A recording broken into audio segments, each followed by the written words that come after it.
प्रतिनिधि सभा विघटनसँगै देशमा नयाँ खालका समस्या र आशंका उब्जिएका छन्।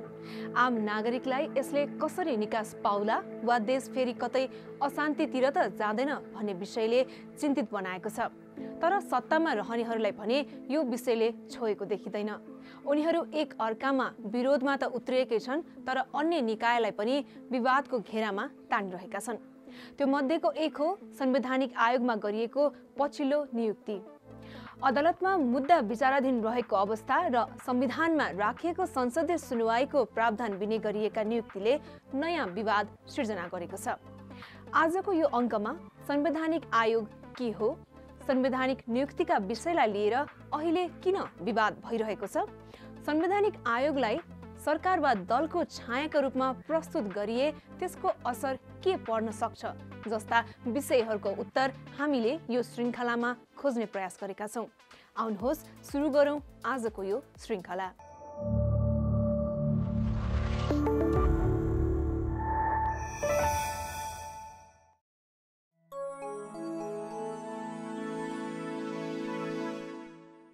सरकारलाई निरङ्कुश बन्न नदिनका लागि संविधानमै नियन्त्रण एवं सन्तुलनका व्यवस्था गरिएको छ। सन्तुलित तवरले अगाडि बढ्न नसक्ने हो भने कार्यकारी स्वेच्छाचारी र निरङ्कुश बन्न सक्छ भन्ने मान्यताकै आधारमा व्यवस्थापिका, कार्यपालिका र न्यायपालिकाको शक्ति पृथकीकरण गरिएको छ। यसका अतिरिक्त सरकार तथा अधिकार प्राप्त व्यक्तिहरूले शक्तिको दुरुपयोग गरेको त्यसको स्वतन्त्र निगरानीका लागि संवैधानिक आयोगहरूको समेत व्यवस्था गरिएको छ। नेपालको संविधानले यस्ता 13वटा संवैधानिक आयोगको व्यवस्था गरेको छ, जसमा सबैको काम र जिम्मेवारी पनि भिन्न भिन्न छन्। आउनुहोस् अब एक एक गर्दै ती आयोगहरूको बारे चर्चा गरौँ। 1. अख्तियार दुरुपयोग अनुसन्धान आयोग, जसले सार्वजनिक निकायमा हुने भ्रष्टाचार नियन्त्रणका लागि आफ्नो भूमिका निर्वाह गर्नुपर्ने हुन्छ। यसले सरकार र उसका मातहतमा चल्ने क्षेत्रलाई अनुशासनमा राख्ने दायित्व संविधानले दिएको छ। 2. महालेखा परीक्षकको कार्यालय, यसले राज्यका सबै निकायले गरेको आर्थिक गतिविधिको लेखा परीक्षणको जिम्मेवारी पाएको हुन्छ।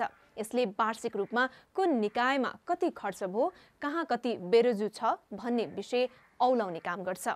3. निर्वाचन आयोग, यो अर्को महत्त्वपूर्ण जिम्मेवारी भएको संवैधानिक आयोग हो, जसले मुलुकमा आवधिक निर्वाचन गराउने काम गर्छ। यसले दल दर्ता, दलका विवाद समाधानको भूमिका पनि पाएको हुन्छ। 4. लोकसेवा आयोग, सरकारी र सार्वजनिक संस्थाहरूमा कर्मचारी भर्नाको काम नै लोकसेवा आयोगको मुख्य जिम्मेवारी हो। 5. राष्ट्रिय मानवाधिकार आयोग, यसले देशभित्र भएका मानवाधिकार उल्लङ्घनका घटनाको स्वतन्त्र अनुसन्धानदेखि मानव अधिकारको संरक्षणका लागि पहल कदमी लिने काम गर्दछ। यस्तै दण्डहीनता मौलाउन नदिनका लागि आपराधिक काममा संलग्नलाई कारबाहीका लागि सरकारसँग सिफारिस गर्ने काम पनि मानव अधिकार आयोगले नै गर्ने गरेको छ। 6. राष्ट्रिय प्राकृतिक स्रोत तथा वित्तीय आयोग, यसको जिम्मेवारी 3 तहको सरकारका बीचमा रोयल्टी बाँडफाँडमा देखिएको समस्या समाधान गर्नु हो। वित्तीय क्षेत्रको व्यवस्थापनका लागि भूमिका खेल्ने गर्दछ। यी बाहेक अन्य 7वटा आयोगहरू पनि छन्।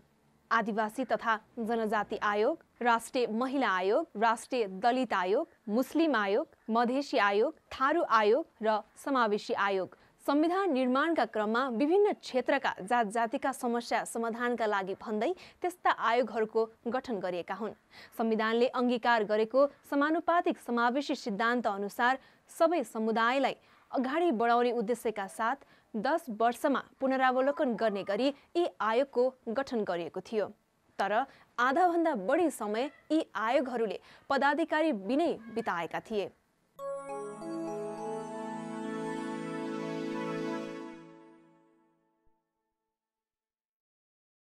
संविधानले सबै क्षेत्र एउटै आयोग अथवा एउटै निकायले हेर्न सक्दैन भन्ने मान्यता अनुसार नै फरक फरक जिम्मेवारी सहितका आयोग गठन गरेको छ।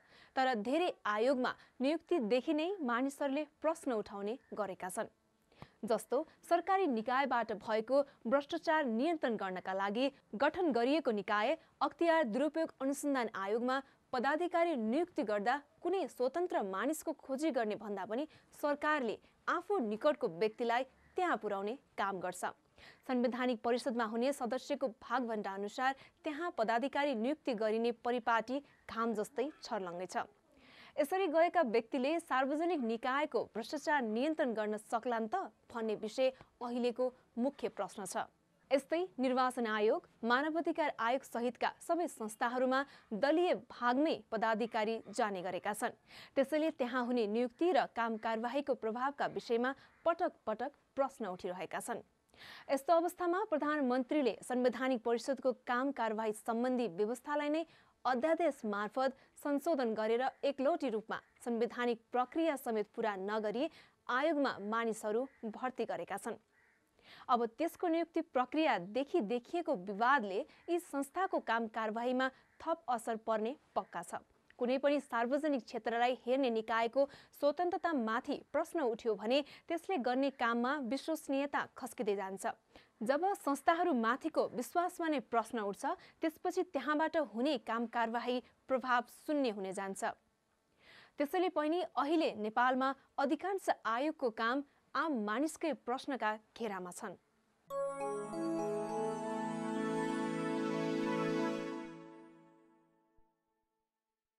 प्रधानमन्त्री केपी शर्मा ओलीले मङ्सिर 30 मा संवैधानिक परिषदको बैठक बस्न आवश्यक गणपूरक संख्या नपुगेपछि अध्यादेश ल्याएर तत्काल कायम रहेको सदस्यको बहुमत सदस्य उपस्थित भएमा त्यसको बहुमतले संवैधानिक आयोगमा सिफारिस गर्न सक्ने व्यवस्था गरे। 6 जना रहने संसदीय समितिमा अहिले 5 सदस्य मात्रै छन्, जसको बहुमत 3 र त्यसको बहुमतले निर्णय गर्दा 2 जनाले मात्रै सिफारिस गर्न सक्ने प्रावधान राखे। त्यसैका आधारमा पुस 5 गते 11वटा आयोगमा 38 जना पदाधिकारी नियुक्तिको सिफारिस गरे। तर त्यो दिन कुनै पनि निर्णय नलिएको सार्वजनिक रूपमा नै राष्ट्रिय सभाका अध्यक्ष गणेश प्रसाद तिमिल सिन्हाले प्रतिक्रिया दिएका थिए। तर जब प्रधानमन्त्री ओलीले प्रतिनिधि सभा विघटनको सिफारिस राष्ट्रपति कार्यालयमा पठाए, त्यो सँगसँगै संसद सचिवालयमा पनि संवैधानिक परिषदको सिफारिस दर्ता भयो। प्रतिनिधि सभा विघटनपछि मात्र संसद सचिवालयमा सिफारिस आइपुगेको संसदीय सुनवाई गर्न नसक्ने अवस्था रहेको भन्दै सिफारिसको वैधानिकतामाथि प्रश्न उठाउँदै सभामुख अग्नि सापकोटाले माघ 18 गते पत्र परिषदमै फिर्ता पठाएका थिए। तर त्यो विषय पुनः छलफल वा कानुनी परामर्शको विषय हो होइन भन्नेतर्फ ध्यान नै नदिएर सिफारिस गरिएका 38 मध्ये 32 जनालाई माघ 21 मा शपथ ग्रहण गराइयो। शपथ ग्रहण समारोहमा उपराष्ट्रपति नन्दबहादुर पुन र सभामुख सापकोटाले भने शीतल निवास गएनन्। संघीय संसदको संयुक्त समिति कार्य सञ्चालन नियमावलीमा सुनवाई समितिले 45 दिनसम्म निर्णय दिन नसके पद बहाल गर्ने बाधा नपर्ने व्यवस्था छ। त्यसैले आधार बनाएर प्रधानमन्त्रीले ती निकायमा सिफारिस गरेकालाई जिम्मेवारी दिने गरी अगाडि बढे। माघ 21 मा उनीहरूलाई राष्ट्रपति कार्यालय शीतल निवासमा राष्ट्रपतिको उपस्थितिमा प्रधान न्यायाधीश चोलेन्द्र शमशेर राणाले प्रमुखलाई र प्रमुखहरूले सम्बन्धी आयोगका सदस्यलाई शपथ ग्रहण गराएका छन्। शपथपछि उनीहरूले कार्यभार समेत सम्हालेका छन्। उता संविधानको धारा 292 मा संसदीय सुनवाईलाई अनिवार्य गरिएको छ। संवैधानिक परिषद सम्बन्धी अध्यादेशका विरुद्धमा परेको रिट सर्वोच्च अदालतमा विचाराधीन छ। यस्तो अवस्थालाई ख्याल नै नगरी गरिएको नियुक्ति कानुनी वैधतामाथि प्रश्न उठेको छ। यति महत्त्वपूर्ण आयोगमा छलछामपूर्ण बाटोबाट गरिएको नियुक्तिले भोलि त्यसको काम कारबाहीको प्रभावकारिता र विश्वसनीयतामाथि नै प्रश्न उठाउने पक्का छ। यति धेरै विवादका बीच भएका यस्ता नियुक्तिले ती संस्थामाथिको विश्वसनीयता र निष्पक्षतामाथि नै प्रश्न उठाउनेछ। बिस्तारै प्रभाव शून्य हुने अवस्था आउने खतरा बढेको छ।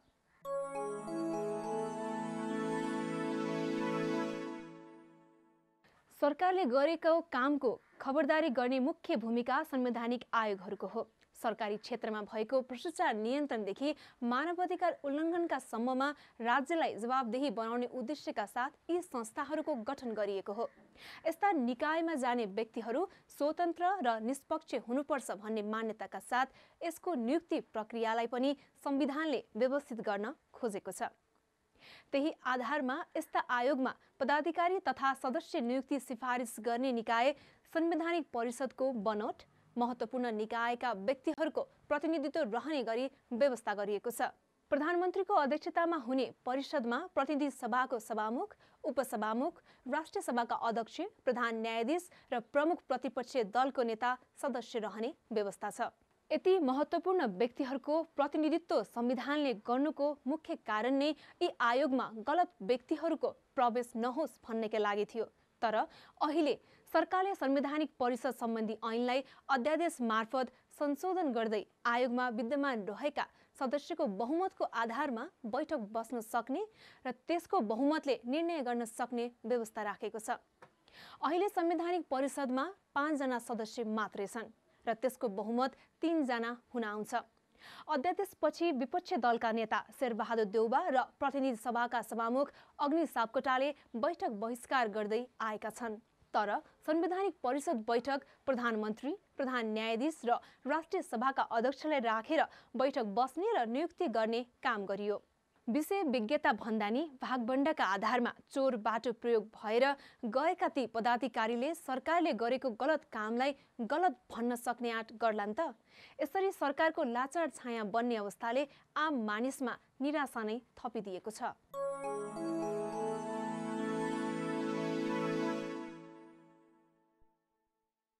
अहिले सबैभन्दा महत्त्वपूर्ण प्रश्न के हो भने त्यसरी गएका व्यक्तिले आयोगमा गर्ने गतिविधिको प्रभाव र परिणाम के होला त भन्ने हो। सुशासन कायम गर्ने निकायमा जाने व्यक्ति यति धेरै विवादका बीच गएको छ। उसले गरेका काममा सत्यता देखिए पनि नियुक्ति प्रक्रियाका कारण आम मानिसले स्वीकार नगर्ने पनि सक्ने अवस्था आउँछ।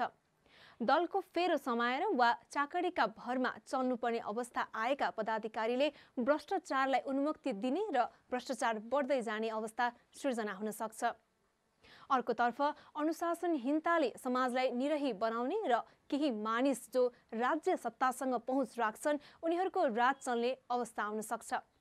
दण्डहीनता मौलाउँदै जाँदा न्यायका सिद्धान्तहरू नै कुण्ठित हुन जान्छन्। पद र शक्तिको दुरुपयोग बढ्दै जान्छ जसले समुन्नत समाज निर्माणको बाटोलाई नै बन्द गरिदिन्छ।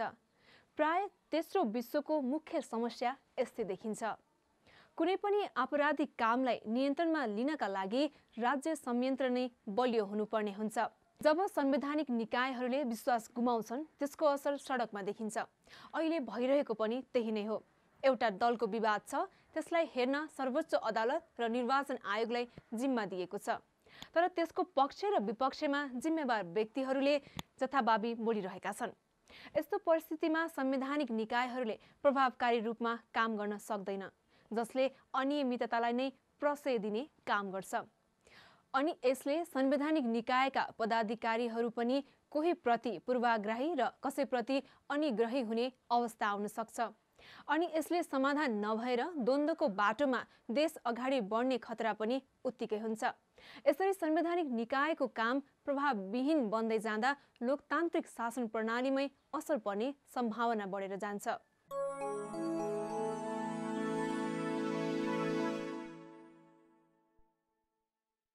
आफ्नो दायित्व पूरा गर्दै समृद्ध राष्ट्र निर्माणको अभियानमा देखिने खोटलाई सधैँ खबरदारी गर्नुपर्ने पहिलो काम संवैधानिक निकायको हो। आफ्नो कार्यक्षेत्रलाई संविधानले दिएको जिम्मेवारी पूरा गर्नु ती आयोगहरूको दायित्व हो। त्यहाँभित्र कुनै पनि दलको दलीय छाया पर्न नदिने र जुनसुकै ओहदाको व्यक्ति भए पनि आचरण विपरीतको काम गरेमा त्यसलाई सजायको भागीदार बनाउनेदेखि आर्थिक पारदर्शिताको विषयलाई हेर्न संवैधानिक निकायले भूमिका निर्वाह गर्नुपर्ने हो। सुशासन, मानवाधिकार र आर्थिक पारदर्शितालाई सहितको समाज निर्माणका लागि हर क्षेत्रलाई खबरदारी गर्ने अधिकार सहित संविधानले यस्ता आयोगको परिकल्पना गरेको हो। तर आयोगमा व्यक्तिहरूलाई पठाउँदा नै मेरो वा तेरो दलको भन्ने ट्याग झुन्डाएर पठाउनुले नै संविधानले परिकल्पना गरेको लक्ष्य प्राप्ति नभएको त होइन भन्ने प्रश्न उठेको छ। त्यसैले स्वतन्त्र रूपमा काम गर्ने वातावरण जबसम्म बन्दैन तबसम्म परिस्थिति पनि सहज बन्ने र देशले सही मार्ग समात्नेमा आशंका बाँकी नै रहनेछ। हवस् त आजलाई यति नै। यो सबै विषयमा तपाईलाई के लाग्छ आफ्नो विचार कमेन्ट मार्फत राख्नुहोस्।